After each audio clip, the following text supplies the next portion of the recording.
Mes chers compatriotes, si je tenais à notre démocratie, j'aimerais tellement pouvoir tout vous dire, mais chacun d'entre vous, vous avez fait que l'épidémie commence. Les commandes sont désormais passées. Mais nous sommes à un moment de vérité qui impose plus d'ambition en annulant massivement des femmes et des hommes que nos économies reconnaissent et rémunèrent si mal. Vive la République. Vive la France. Infini confiné, in fine confini. Nous avons changé de paradigme. On a peur. Vous êtes encore là, U? Le président, le présipotent, il a été très très gentil parce que le monde il est méchant et donc il nous a expliqué les choses. Alors il faut écouter papa. Si je tenais à m'adresser à vous ce soir, après avoir largement consulté ces derniers jours, c'est pour vous dire en toute transparence ce qui nous attend. Cette épidémie ne saurait affaiblir notre démocratie ni mordre sur quelques libertés. J'aimerais tellement pouvoir tout vous dire. Une très faible minorité de Français ont contracté le Covid-19. Ce qui veut dire que nous sommes loin de ce que les spécialistes appellent l'immunité collective, c'est-à-dire ce moment où le virus arrête de lui-même sa circulation parce que suffisamment d'entre nous l'avons eu. C'est pas la peine de rentrer dans les chiffres, c'est pas la peine de nous apporter des vrais points de levier pour notre pensée et le monde d'après. C'est le moment d'être rassurant et d'être bien à l'écoute de l'autorité. Bah, c'est vrai que non, mais c'est vrai que comme ça marche pas bien, autant continuer de marcher. Mais moi, ce que je comprends pas bien, c'est je savais pas que la liberté, ça, on peut mordre dessus. Ça veut dire quoi? Je fais comme le président, je me touche le visage. On a lâché les chiens, il se passe quoi? Les libertés, aujourd'hui, il s'agit pas de les cultiver en temps de confinement, il s'agit d'affirmer qu'elles sont pas mordues quand tout le monde a mal et saigne.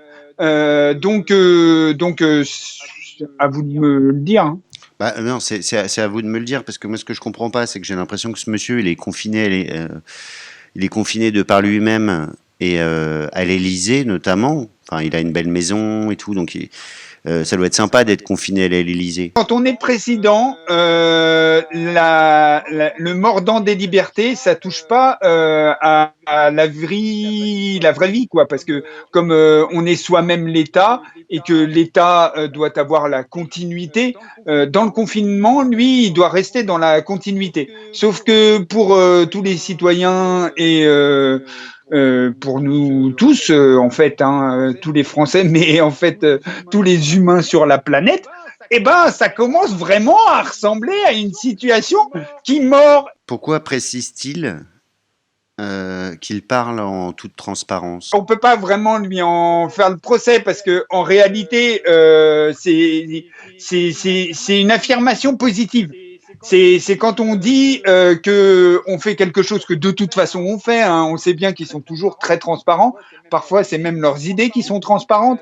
Mais parfois, c'est des trucs comme des circulaires qui sont pas très transparentes. Bon, enfin bref, là, il l'affirme, c'est positif, ça nous fait du bien. Il va être transparent. Très bien. Écoutons-le. Nos fonctionnaires et personnels de santé, médecins, infirmiers, aides-soignants, ambulanciers, secouristes, nos militaires, nos pompiers, nos pharmaciens ont donné dans cette première ligne toute leur énergie pour sauver des vies et soigner. Ils ont tenu. Ça vous rappelle pas un truc, docteur? Eh ben, j'allais vous le dire, cette énumération, ça me rappelle un truc au moment des retraites. Vous savez, le moment où l'exécutif était sommé de battre en retraite. Le premier principe, nous ne stigmatisons personne. Nos forces de sécurité intérieure, pompiers, policiers, les gendarmes, les gardiens de prison, les militaires bien entendu, les aides-soignantes, les individus, ceux qui nous accusaient hier d'aller trop lentement. C'est peut-être nous qui les accusés hier d'aller trop lentement, et peut-être qu'ils ont un peu continué. Franchement. Bah franchement, on va écouter la suite. Dans la deuxième ligne, nos agriculteurs, nos enseignants, nos chauffeurs routiers, livreurs, électriciens, manutentionnaires, caissiers et caissières, nos éboueurs, personnels de sécurité et de nettoyage, nos fonctionnaires, nos journalistes, nos travailleurs sociaux, nos maires et nos élus locaux. Et j'en oublie tellement. Aidés par tant de Français qui se sont engagés, tous ont permis à la vie de continuer, au fond. Et chacun d'entre vous, dans ce que j'ai appelé cette troisième ligne, chacun d'entre vous, par votre civisme, en respectant les règles de confinement, grâce aussi à la vigilance de nos policiers et de nos gendarmes, vous avez fait que l'épidémie commence à marquer le pas. Alors moi j'ai mon stock de vaseline, donc j'ai bien compris que la vie allait continuer au fond. Mais ce que j'aimerais comprendre, c'est que, bon, d'après ce qu'il nous explique, c'est que la troisième ligne, elle a été vigilante. La troisième ligne, c'est nous, les riens. Mais grâce, selon ces termes... Les réfractaires. les réfractaires, oui, ouais. Ah, on a le même genre d'humour, du coup, le charme à la française vous attaque. Bon, soit. Donc, la troisième ligne a été sage grâce à la vigilance du gendarme. Normalement, on dit peur du gendarme, si je ne me trompe pas. On dit même une trouille bleue. Hein? Et l'ordre ne s'habille pas en jaune. Il y a quand même eu ces derniers mois avec ce président-là un usage de la force publique, hein, des forces de l'ordre, donc de ceux qui le remercient, qui font que nous, on a un peu du mal à les remercier et qu'on a un peu tendance à se méfier. Vous avez raison de le souligner. Alors, moi, j'ai juste envie de noter un tout petit truc. Parce que, bon, je sais que vous êtes très pro, la guerre c'est mal, et tralala, tralala. Mais moi, j'ai pas trop entendu par première ligne, deuxième ligne, la troisième ligne, un vocabulaire guerrier. J'ai plutôt entendu noblesse de robe, clergé, tiers état. La violence, elle est uniquement à coups de pain dans les dents ou la violence symbolique, c'est une violence qui peut générer une colère légitime de temps en temps? Parce que moi, je veux bien parler de paix, mais si on parle de paix, c'est pas pour s'en prendre plein les dents tout le temps. C'est parce que, justement, on veut un mieux vivre, on veut quelque chose de plus intelligent. On a échappé au confinement à vie. Donc, gloire à nos représentants. C'est sûr qu'avec une proposition de revenu de base à 300 €, le confinement à vie, même Carrefour, il va pas s'en remettre. Il faut écouter un truc, je crois. Les commandes sont désormais passées. Surtout, nos entreprises françaises et nos travailleurs ont répondu présent.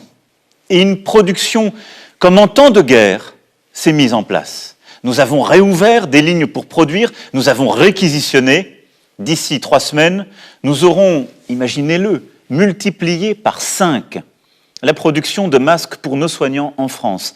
Et nous aurons produit 10 000 respirateurs supplémentaires de plus sur notre sol. On est vachement rassurés, docteur. Vous sentez beaucoup mieux maintenant que Paternoster vous a fait l'introduction? Ah bah maintenant que Paternoster s'est exprimé, notre roi à nous, dans une nouvelle façon de vivre, je vais m'allumer une clope parce que il y a des respirateurs maintenant en France. On n'a pas de risque. Il y a 10 000 respirateurs. On n'est que 65 millions, hein. Donc si c'était grave. Vous voulez dire les 10 000 respirateurs qu'on aurait pu avoir le 10 mars s'ils avaient été commandés le 24 janvier, c'est ça? C'est vrai, mais on peut noter quand même un petit truc très con. Enfin, ça c'est mon côté tatillon. J'ai eu un bac S. Alors, je ne sais pas de quelle partie du tiers-état je fais, si je suis en première ligne, en deuxième ligne, en troisième ligne. On demandera à Riester. À votre génération, monsieur Brume, le bac S, c'était pas rien. Hein. C'était pas du Riester à la Blanquer. Hein. Non. Hein. C'était du haut niveau de la méritocratie. Ah bah c'est sûr que c'était pas de la blanquette de Griveaux. Hein, on est bien d'accord. C'était pas de la blanquette de Griveaux. Bon, et alors, je vous ai troublé, vous allez me donner 20 secondes pour exprimer mon propos. Donc, on nous explique 5 fois plus de masques, c'est ça, hein, 5 fois plus. Mais 5 fois plus de quoi 5 fois 5 plus fois de plus, fruits et légumes par jour, bah, c'est déjà pas simple, surtout en ce moment, il faut les trouver. 5 gestes qui sauvent.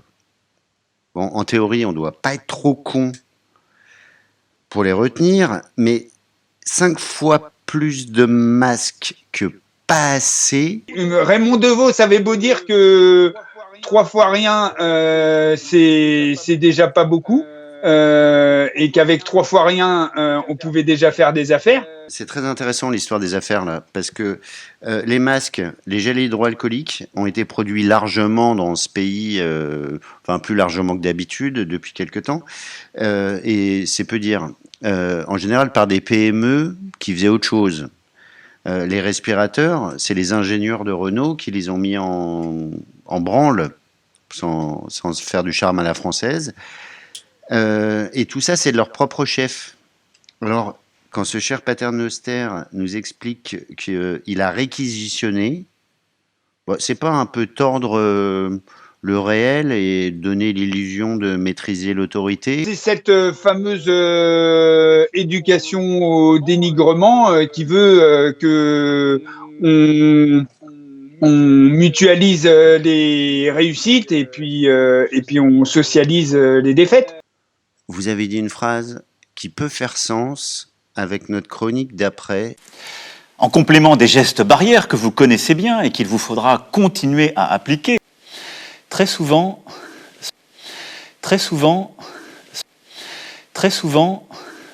Ouais, maintenant on sait dire geste barrière en langue des signes. Notre leader en a cure. Disons que lui, comme il est maintenant le digne représentant de la fille aînée, il est transcendant, donc il risque pas de transmettre quoi que ce soit quand il fait des bisous et qu'il fait des câlins dans les EHPAD. Donc il n'a pas besoin de les retenir comme nous. Tu comprends? Non, je comprends pas, mais on va continuer. des points de rendez-vous réguliers se tiendront pour que nous puissions adapter les mesures prises et ensemble décider. On, pronom indéfini, malhonnête. Mais quand il dit ensemble à la fin de sa phrase, c'est qui ensemble? C'est encore ce qu'on appelle la figure de style qui ment, c'est-à-dire que le ensemble n'étant pas défini et étant suivi du pronom indéfini que vous avez sévèrement pointé, eh ben le ensemble, ça veut dire juste les représentants de l'autorité patriarcale qui s'impose à nous. Paternoster, Monsieur Macron fait ce qui est bon. C'est l'heure, c'est la mi-temps. Vous avez un présent pour moi ou pas, docteur? Il est temps de donner votre bol. Allez, c'est parti, je prends. Je vous lance le ballon. Ok. Oh putain, je l'ai eu. Il est temps de parler des galactiques.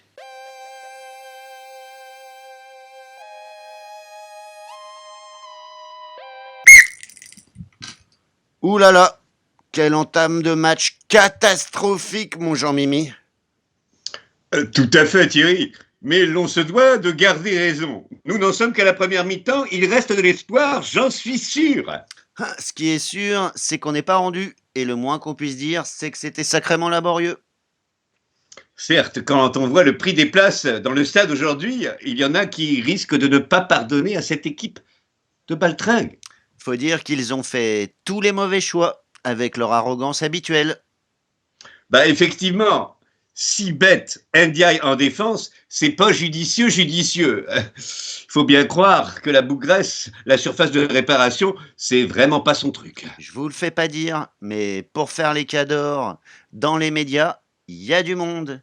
Mais quand il faut courir sur le terrain, il n'y a plus personne. On dirait qu'ils sont en marche, les mecs. À l'image de Castaner, c'est pourtant lui qu'on appelle le flashball. Un petit conseil. C'est le but qu'il faut viser, pas tirer dans les tribunes. Je vous le fais pas dire, c'est comme Riester, qui a la culture de Ribéry, mais qui n'en a pas le centre de gravité. C'est pas mieux que ce Blanquer qui, sur ce match, manque carrément de classe. Et- Ça, c'est sûr. Et c'est pas le seul, mon Jean-Mimi. On en revient toujours au même problème. À l'image d'Édouard Philippe, cette équipe a fait trop de transferts. Vous avez toujours raison. Et dire que la deuxième mi-temps va commencer et on va encore subir. On ne sait jamais. Il y a les tirs au but. C'est pas faux. Sur un malentendu, cela peut peut-être passer. C'est pas faux. À quand un vrai meneur de jeu? On enchaîne parce que Paternoster Ier a encore des trucs à nous dire. On disait que nous étions un peuple indiscipliné. Exactement, le Gaulois réfractaire au changement. Et voilà que nous respectons des règles. Non, venez pas me défendre, docteur. Ça, on n'a pas, on n'a pas le droit de le dire. Non. Sortez pas votre arme. On n'a pas le droit de le dire. C'est quand Paternoster il disait qu'on était des Gaulois réfractaires, il était gentil.